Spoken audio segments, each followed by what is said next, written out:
Welcome to another podcast episode of From Worry to Wealth. We're part of the Wealth Creators Institute, and we're excited that you're with us. I am your host, Ben Lyons, and I am very, very excited once again to be with my business partner and co-host, Alex Fink. In this episode, we talk about the explosion of private credit over the last 20 years, along with a declining number of banks and credit unions. We've seen a tremendous decline, and we're going to be covering the details of why that happened. Why did private credit explode, and why did the number of banks decline? We'll get into a few more nuances as to the benefits of private credit and also the challenges with regulated banks. And with that, we'll see you in the podcast.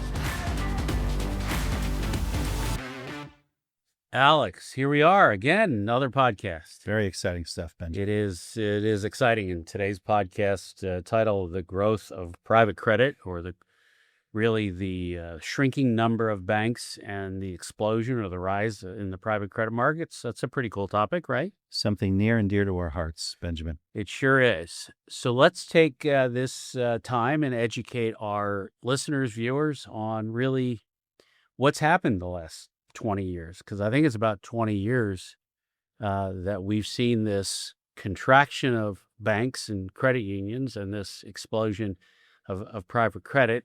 But before we get into that, let's do a plug here. Yeah. On the book, Be the Bank, written in 2015. It's about private lending. You can get a copy on Amazon or contact us, and we'll send you a copy. Got to plug the book, right, Alex? Yes, absolutely. Yeah. So this is about private credit. It was written really at a time when didn't know that private credit was going to explode like it is. All right. So let me start us off by saying that when I started in my career in 1983, I know, long time ago, there were 17,000 banks and credit unions in the United States. And I think you know the answer because we've talked about it. But today, 2025, how many banks in the United States? Yeah, only a few thousand, right? Yeah, I think the number's less than 4,000. I think the 3,700 banks. So we've seen this tremendous consolidation. So what's happened? Let's first educate our viewers and listeners on what's happened. I'll start us off by saying that the regulations in 2008, the introduction of Dodd-Frank, made it very costly, made it very difficult from a regulatory point of view for little teeny banks, the community bank, to justify the cost. So I think we saw this consolidation from the regulatory issues. Yeah, for sure. And, what are some of the other reasons? And I cheated. I went on ChatGPT and looked at some of the other reasons. But well, we don't even need to be here then. Right? We'll test you. So That's right.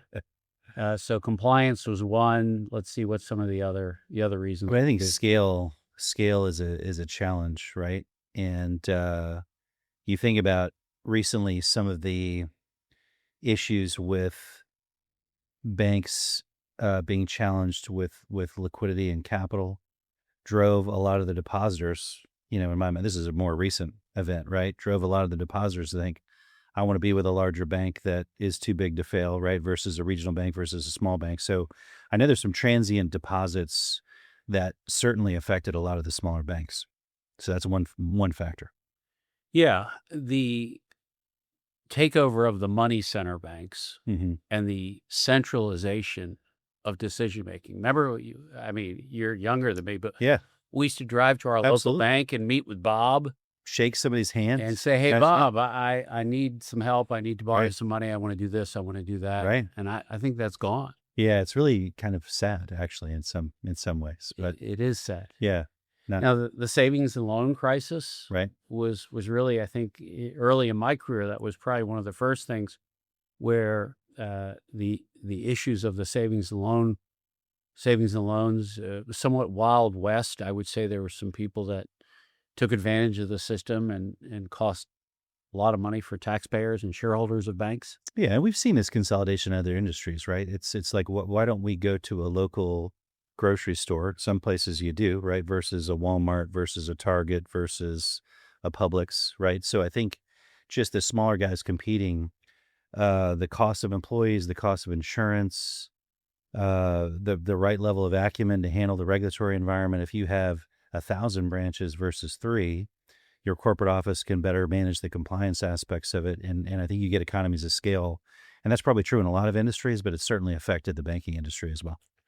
Yes. And what were the unintended consequences of this consolidation where you couldn't walk in to see Bob anymore, shake his hand and say, "Hey, Bob, I need to borrow some money. I'm buying a property. Can you lend me some money?" What were the unintended consequences? Well, there are a number, but certainly the knowing your client, right, has kind of gone away. And you're now, as you apply for a loan, you're a list of check boxes, right, where you have a much more narrow credit window, in my belief, right, that you have to fit within. That makes it challenging for some of the small businesses to get financing, or some individuals to buy an investment property or do things like that. You've become a credit score, Alex. You no longer have a name. Right, It's exactly. what's your score, Yeah, exactly. right? Right. Yeah, for sure, for sure. We don't even know your name. Yeah. And you see that. What's interesting is you see that not only in terms of lending, but you see it in terms of, can I even open a business bank account, right? We've even had situations where some of our companies, you apply to a bank online to open a business account, and they just automatically deny you because your tax classification is outside of what their regulatory approval is, and they just say, nope, no business bank account. That never happened, 20, 30 years ago. It didn't. And I think the frustration by small business owners and by by real estate people like us, Right. people who like to borrow money on real estate. We talk about leverage like ad nauseum in Yeah, our sure. courses, and that's borrowing money. And now there's no longer this relationship. Yeah, and that relationship affects things like speed to the decision, right? So you have many, consumers and businesses that apply for a loan that go through this process for a series of months. And as a result, those business owners or those consumers are very, very nervous if they're under contract to buy a house, or if they have some impending situation in their business come up, and they need to know that they're going to have money available on a date certain. I think that's really challenging in today's environment with the large banks. Yeah. So the So that's an solution. unintended consequence as well. So the Yeah. solution is Private credit. right. So for our audience, let's describe or give them the definitional, really, argument of what a private credit is. You Yeah. want to go? Yeah, non-bank lenders, right? Right. Non-regulated, Yeah. effectively non-bank lenders. So Yeah. what would they be? They'd be private investors, Mhm. private equity funds, Mhm. hedge funds. Right. And the growth is now, you can read the numbers. I think it's now over $1 trillion. Some say it's pushing $2 trillion market, Right. which is nuts. Yeah, it is. It is nuts. It's insane. And, I just want to kind of digress for a little bit that as an 18-year-old who went to work for a private lender, when the guy and all the people I were surrounded by that lent money in the 1980s, they were like, private credit is the shit because lending money as an investment is the greatest thing on the Right. planet. Yeah. But yet, if I ever talk to anybody about that, everybody say, well, nobody does that. What do you mean? Right. Yeah. I said, what do you mean nobody does that? Right. Everybody does that. Right, They're right. like, no, nobody does that. Just the banks. Right. And now all of a sudden, everybody's doing it. Right. Well, imagine, if it was good for the banks, it's probably good for everybody. If the banks could have a better way of doing things, they would do it. Yeah. They need to make money, and they do it through lending. So private credit has exploded. And, let's talk about why private credit over a bank. Why borrow from a private individual or private equity fund or a private lender or a non-bank? Let's cover. Yeah, one is just speed. Speed. Right. Speed Speed's is a probably huge- the number one thing. Yeah, I would argue that. Yeah, All right. What else besides speed? less documentation, smoother process, Less documentation. higher touch, higher understanding, limited barriers to entry, limited obstacles compared to a bank in a highly regulated environment that needs a ton of documentation. So not just a credit score.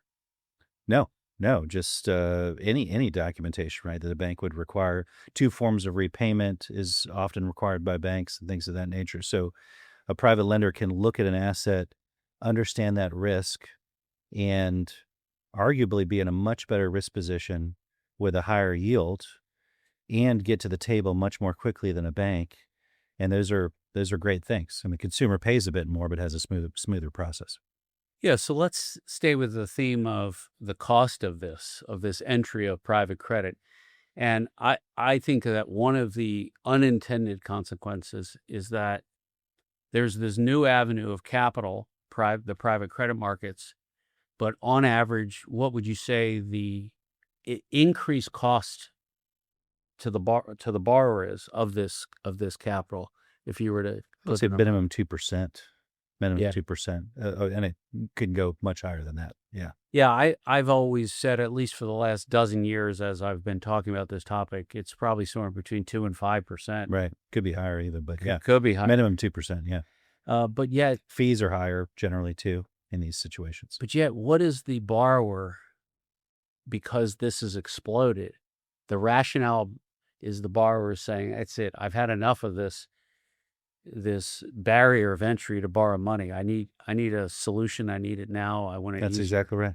Yeah. It's In a lot pretty of cases, crazy. if you have a business, 2% on interest rate isn't going to move the needle, but having another amount of capital that you can use to fund your inventory or buy a property is really, really accretive to the business. So just the access to capital is huge. Yeah, so let's look at a few of the historical events that took place. I think we talked about 2008, that regulations pushed banks out of riskier lending. Banks pulled back in small business loans and real estate development and middle market corporate lending. So private credit stepped in. On the other side, though, let's talk about the investors. The investors saw this like us. I mean, Huge. Yeah. we can't get into the different funds that we run and the different strategies here on this because of that regulation. But for us, we jumped in because, and we tell this story. I mean, one of the whole reasons one of our companies was formed in 2013 was because the people that were borrowing from us at the bank level prior to 2008 couldn't get access to capital. All of a sudden they said, hey, we'll give you a big premium. If you'll lend us the money, we'll give you a big premium. Yeah. So yield attracted all this For sure. this investor base. And duration, right? You have shorter durations typically, so you can get a higher yield, shorter duration with less risk. What's not to love from an investor perspective? Sounds like you and I really love private credit. Yeah, we do. We sure do. And what's funny is the banks are now lending to the private lenders, right? So that's an interesting aspect of this as well. Yeah. So what else can we share with our viewers and listeners here on, just educating them on private credit? I'm kind of looking at my notes here to see if there's any other argument here, but you and I share in previous episodes about how we use leverage, which is cheaper debt, right, that we borrow, right, to provide private credit to our borrowers, right, and how we arbitrage and use leverage. For sure. So not only is it cool that we can get a premium for our own capital because of this great opportunity, but now we have strategies that can even drive yield. Yeah, for sure. And I think for the borrowers, it's all about efficiency, right? Whether that's, I'm not going to spend 20 hours trying to chase after these banks to get my loan done. I'm going to spend 1 to 2 hours and know that my capital is coming and make real plans based on that capital infusion. I think it's a lot of it's got to be efficiency for the folks coming to us, or frustration, right? I mean, they've tried 3-4 different banks. They've gotten the runaround for 6 months, 8 months, 10 months. I know a number of people, and I'm one of these people, right? That looks at banks really skeptically. Even when a bank issues a term sheet or an LOI and says, hey, here's your interest rate, this is what we need. You'll find in certain cases that the bank just can't come through, right? And it depends on the quality of the individual that you're working with, the knowledge that individual possesses, the rank, within the bank, and the other thing would just be the appetite of the bank in the given month that you're applying for that loan. So super inefficient process. You can go to a much more efficient process, and I think going with a lender that has the acumen and understands your business. Once you find a lender like that, you just continue to use them over and over and over again, because you might use bank X 1 month and 6 months later think bank X is amazing, go and apply for a similar loan, and that bank has stopped, producing that type of lending, or the team is gone. And so you just don't find that in private credit, at least in my experience. Let's take 5 minutes, because I think it's going to take at least 5, maybe even 7 or 8. And let's dig in a little bit more on the nuanced difference of underwriting. And in one of our courses in the Wealth Creators Institute, when we talk about banks and underwriting, we get into this in great detail. Mm-hmm. We only have to cover 5 or 7 minutes, but banks have to underwrite. I'll start us off to say that banks have to underwrite to really know risk. And there's 2 risks that they're focused on for the most part. One is the risk that the borrower unequivocally has and will repay that loan each month, so payment risk. And 2, that the underlying collateral, if there is any, will protect them if the payment risk falters. Right. Which means that they're underwriting tax returns, Right. bank statements, Right. financial statements, Right. credit reports, and they're unequivocally making sure that you've got a historical, documented way to support through tax returns that loan can be made. So the bank is underwriting to no risk whatsoever. Right.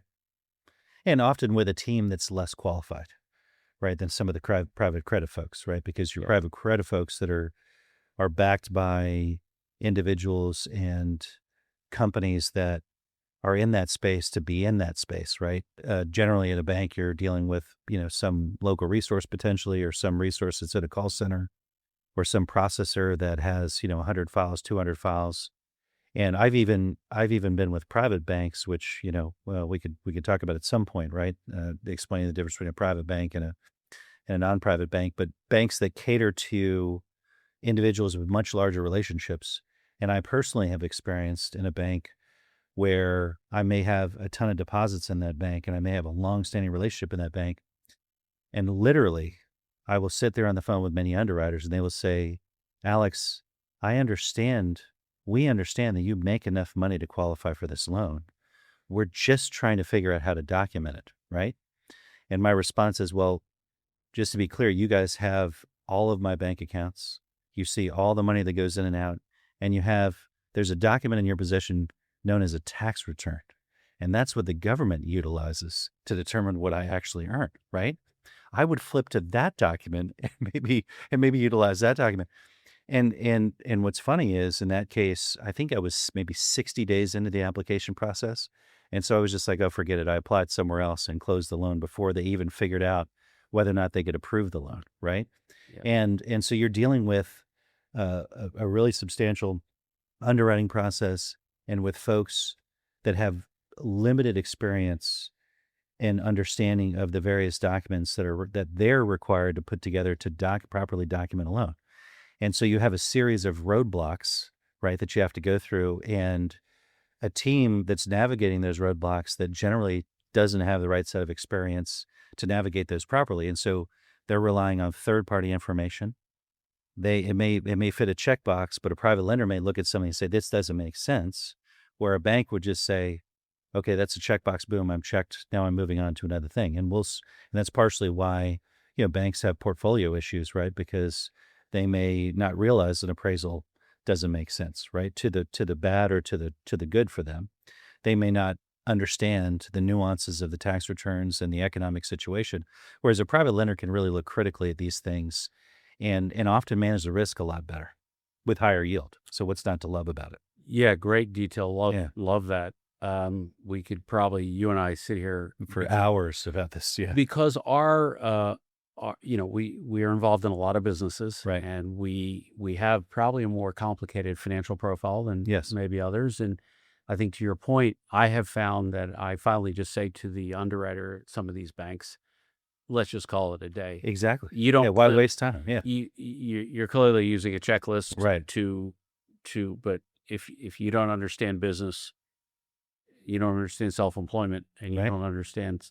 They don't even understand the documentation that's required to form a business generally, right? And so I'll get all sorts of questions about what is this, and I have to explain to the banks, well, this is related to this type of company, and let me explain how that is. And once you realize you have to explain to the people what the actual documentation means, it doesn't give you a sense of comfort over whether or not you're going to get that loan. That reminds me of a story I need to tell. Yeah, you should. I'm going to tell this story. Yeah. It's a short story. Perfect. But it illustrates. I was 19, less than 1 year in the loan business. Probably 70 years ago? 70 years. Yeah, it was a long time. Yeah. Thank you, Alex. Okay, I cool. appreciate No that. problem. About 70 years. Yeah, ago. probably a long time. Yeah.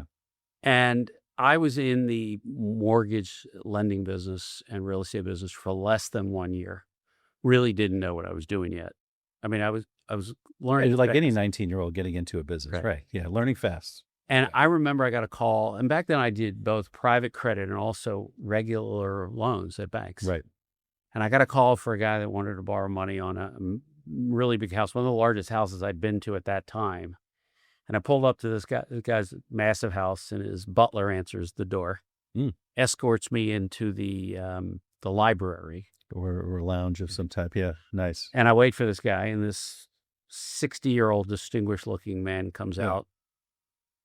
He has smoking jacket, probably. Stack of tax returns with him, because I had taken the application early. Right. And I was going out there to collect documents. And he hands me this stack. And he's just staring at me. And I'm looking at the documents, pretending like I had any clue what they said. And this guy was a good old boy from the South, even though this was in Maryland. He goes, "Son, let me ask you a question. Do you have the faintest idea what you're looking at?" What do you think I said? That is a great question. I suspect that you may say that you don't have a clue about what you're looking at. That's exactly right. Because you're so honest, yeah. Yeah. I said, "Well, sir, the truth is, no. Don't have a clue how to read this 1-inch thick tax return. Right. But you can bet your ass by the end of the week, I will." Wow. Yeah. That's a great response. So, I like that. So I got in my car. How did he respond to that? Pretty good. Yeah. Yeah. So I got in my car. Okay. Now, back then, no cell phones. Right. So I didn't get in my car and make a phone call. Right. Yeah. Got in my car, drove home, drove to the office. Who was my first phone call that I made the second I walked in that office? I would imagine a mentor of yours at the time. I called the only accountant I knew. Yeah. And I said, you called the accountant. Okay. That makes sense. And I said, "Hey, I got to come over to see you right away." He's like, "Well, I'm busy." I know, "I got to come over and see you right away." I said, "I need an hour of your time." That's great. And I took the stack of documents over to the guy's office, and I said, "I'm not leaving this office till you teach me every single line on this tax return." Wow. Yeah. Did he? Yeah. Wow. Good for you. Yeah. That's anyway, great. So I tell this because unfortunately banks can't do that. Imagine I work for a bank, right? Right. Now I'm supposed to be trained, obviously. For sure.